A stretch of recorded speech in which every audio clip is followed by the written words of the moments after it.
Hey, guess what today is? What? It's the day we're gonna go get our camper out of storage, get ready for our big trip. Yay!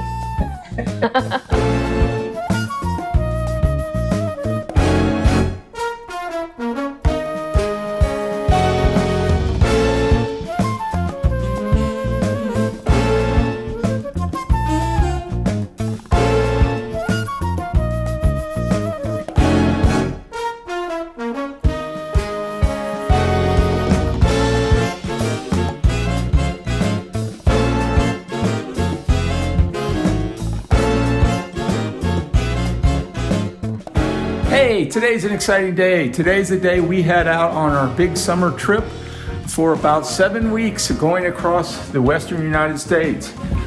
I've read on many Facebook groups that people often have questions about towing their RV over I-70 through the Rocky Mountains.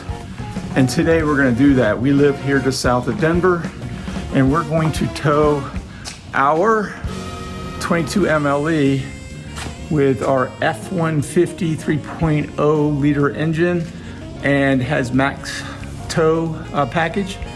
We're gonna go over the highest point on the interstate system, which is over the Continental Divide, or through it I should say. It goes through the Eisenhower Tunnel, and that's about 11,666 feet. About a half hour after that, we will cross over Vail Pass, which is only about 500 feet shorter. So two of the highest points on the interstate system. And we'll take you along and show you how we're able to pull that off. It won't be our first time. We've done it before. It's only about an hour and a half from our house before we cross that first pass. All right. Oh, look, Gina's here. What do you think? I think I'm excited and ready to get going. Yeah, we got our shirts on. Yeah. This will be the one and only. It's a tradition. We wear it on our first day out, and then we just drag it across country, and we never wear it again. So anyhow, we're going to hook up here and get going in the next 30 minutes or so. Stay tuned to see us go over these passes and see how we survive that. Yep. We've just pulled away from the house, heading up the street. It's always anxious times for me when we first leave, because I'm like, has everything been secured in the house? Do we have everything with us? Because there's no turning back now. So we're about to head out towards Denver and then over the Continental Divide on I-70. So there's the view we have. We just pulled on the main road here from the neighborhood, and we can actually see those mountains from our deck.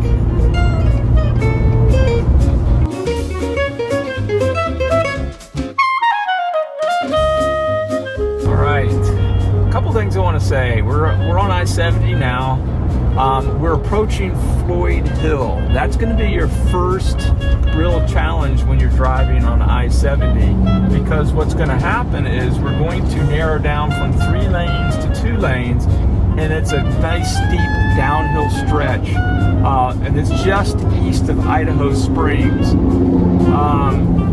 So what I would also suggest, if you're ever coming through here, do not come on the weekends. Trust me, we have a place up in Summit County, and we come up here all the time. And weekends, winter or summer, are nightmare. The traffic gets really heavy, and this is one of the places that will jam up. So don't come on weekends. Also, if you do happen to drive through here in the winter, I would carefully look at the weather forecast and go to CDOT and check out the road conditions, because it has a high probability of icy conditions. Sometimes the roads are closed, and also there's traction laws, so you want to look into that if you do come through in the winter. But in the summer, just stay away from the weekends. This is a weekday, and this is, like you see, it's narrowing it down, and traffic starts backing up here, even in the middle. This is early morning. Well, it's 9:30 on a Thursday morning, and we got a little downhill stretch here. Now with an F-150, when you put it in tow haul mode, the transmission will shift down for you and help hold you back. We don't have, obviously, on this gas engine, it doesn't have engine braking, but that does help a lot. And I haven't ever really had a problem going down into these steep grades. All right, we're approaching the town of Georgetown. The town of Georgetown? Yeah. We're approaching Georgetown, And look at that view. That's Quinella Pass. Yeah. This is our second potential bottleneck because right after Georgetown here, you can see we start to go up pretty steep grade and traffic slows way down. And trucks are in this lane and they really can't go but so fast up this road. And people don't want to pass them much faster than trucks going for some reason. So it tends to bottleneck up. It doesn't look like it today because we're far enough away from Denver during the weekday that we don't have a lot of traffic.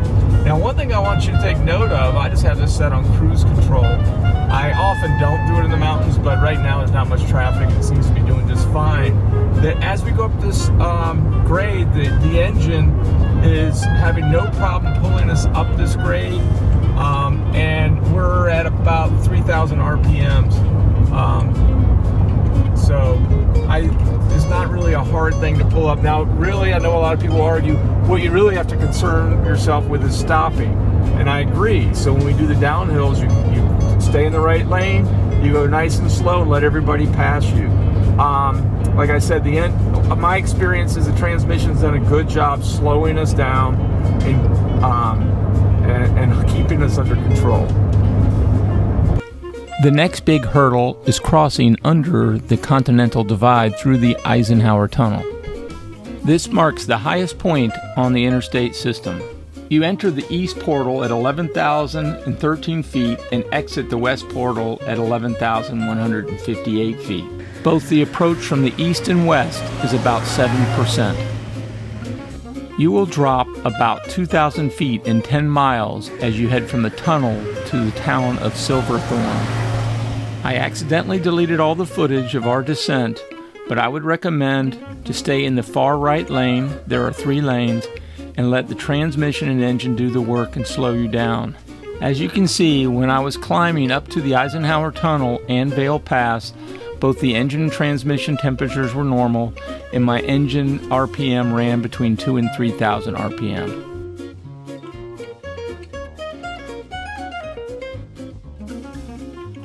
I-70 has arguably the most beautiful scenery of any interstate as you pass through the state of Colorado.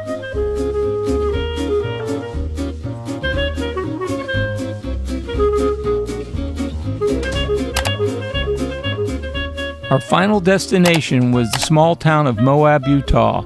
Stay tuned for our next episode when we'll show you the things to do in this wonderful little western town.